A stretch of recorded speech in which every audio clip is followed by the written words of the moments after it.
LDFിന്റെ അടിയന്തര നേതൃയോഗം തിരുവനന്തപുരത്ത് തുടങ്ങി. കേന്ദ്ര സർക്കാരിനെതിരായ പ്രക്ഷോഭ പരിപാടികൾ ചർച്ച ചെയ്യാനാണ് യോഗം. ആർ ശ്രീജിത്ത് വിവരങ്ങളുമായി. ശ്രീജിത്ത്, ഇതിൽ കേന്ദ്ര സർക്കാരിനെതിരായ പ്രക്ഷോഭ പരിപാടികൾ മാത്രമാണോ ചർച്ചാ വിഷയമാവുക? അനുജ, LDF യോഗം സമാപിച്ചു. ഇപ്പോൾ LDF യോഗത്തിൽ നിന്ന് പുറത്തു വരുന്ന തീരുമാനം കേന്ദ്ര സർക്കാരിന്റെ നയങ്ങൾക്കെതിരെ LDFിന്റെ സമരത്തിന്റെ ആദ്യ പരിപാടി തുടങ്ങുകയാണ്. ജനുവരി 12-ന് തിരുവനന്തപുരത്ത് മന്ത്രിമാരും MLA-മാരും പങ്കെടുക്കുന്ന സമര പരിപാടിയാണ് ഇപ്പോൾ LDF തീരുമാനിച്ചിരിക്കുന്നത്.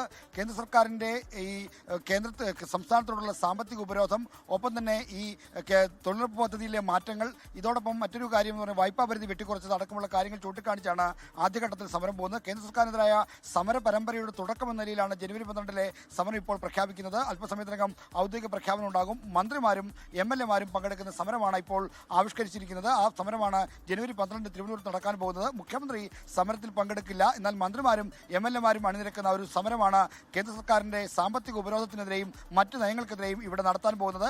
തദ്ദേശ തെരഞ്ഞെടുപ്പിലെ തോൽവിയെ തുടർന്നുള്ള തിരുത്തൽ നടപടികളുടെ ആദ്യഘട്ടമായി കൂടിയാണ് CPM ഇതിനെ കാണുന്നത്. അതുകൊണ്ടാണ് ഇപ്പോൾ LDF യോഗം വിളിച്ചെടുത്ത് കൂട്ടായ സമരത്തിനുള്ള തീരുമാനമെടുത്തിരിക്കുന്നത്. അടിയന്തരമായ തിരുത്തൽ നടപടികൾ നടത്തുന്നു. നിയമസഭാ തെരഞ്ഞെടുപ്പ് അടുത്ത സാഹചര്യത്തിൽ ഇനി സമയമില്ല കാര്യങ്ങൾക്ക്. അതുകൊണ്ട് തന്നെ പാർട്ടി യോഗങ്ങൾ ചേർന്ന് ഇത് ഫലം അവലോകനം ചെയ്യുന്നതിനോടൊപ്പം തന്നെ സമാന്തരമായി സമരപരിപാടികളുമായി മുന്നോട്ട് പോകുന്ന തീരുമാനമാണ് എടുത്തിരിക്കുന്നത്. അങ്ങനെ സമരം പ്രഖ്യാപിച്ചിരിക്കുന്നു. ജനുവരി 12-ന് തിരുവനന്തപുരത്ത് മന്ത്രിമാരും MLA-മാരും പങ്കെടുക്കുന്ന സമരം നടക്കും. തിരുവനന്തപുരത്ത് ചേർന്ന അടിയന്തര LDF യോഗത്തിന്റെ നേതൃയോഗത്തിന്റെ തീരുമാനങ്ങളാണ് ആർ ശ്രീജിത്ത് അറിയിച്ചത്.